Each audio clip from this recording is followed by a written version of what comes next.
lillahi wa inna ilayhi raajicuun gabdhuhu kaarmeel iyo adeeg bay ka yimaadeen marka shil baa ku dhacay nin tuugo gaari soo xaday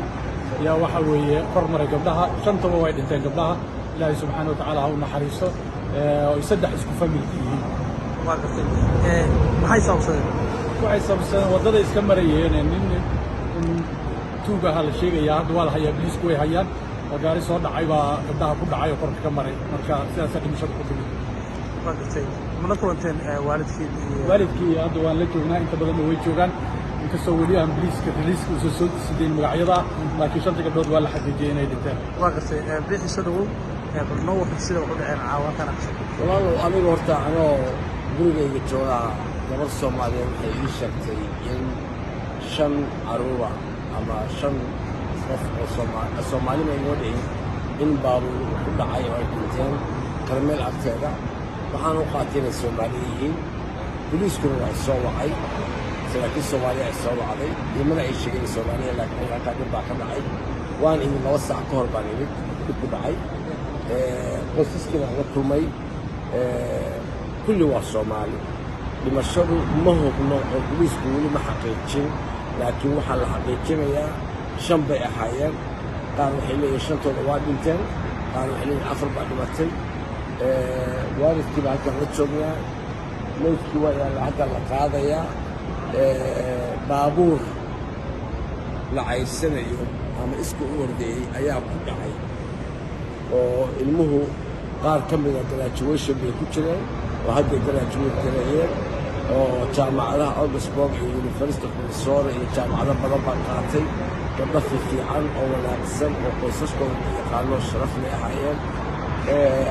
moolka way ka yimaadeen moolka Soomaalida karmeel bay ka yimaadeen xilliga graduationka lagu jiraa oo kala jibinta ama jaamacadaha ama iskuulaadka kulli waalid baan nahay waalidku dhina waa soo naqaanaa xanuunku waa nahayaa ma naqaan waxa dhacaya habeen kasta marka accident baa dhacay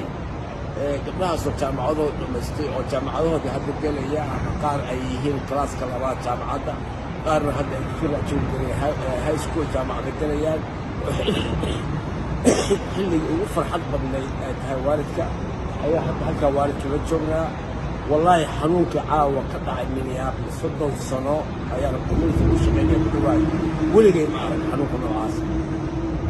xanuun aad u xun baa dhacay caawa oo ilaahay u qadaray oo accident ah intii dhibkaa geysto ku dhacday gabdhahana waa la hayaa way noolyihiin kuwaas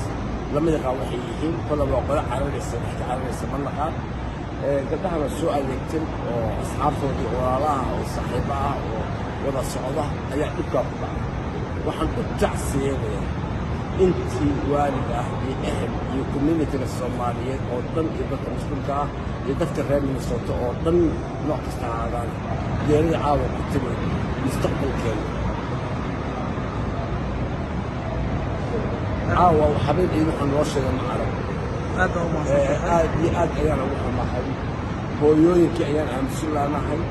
gabdhihii la dhashay baa jooga wiilashii la dhashay baa jooga habaryahood baa jooga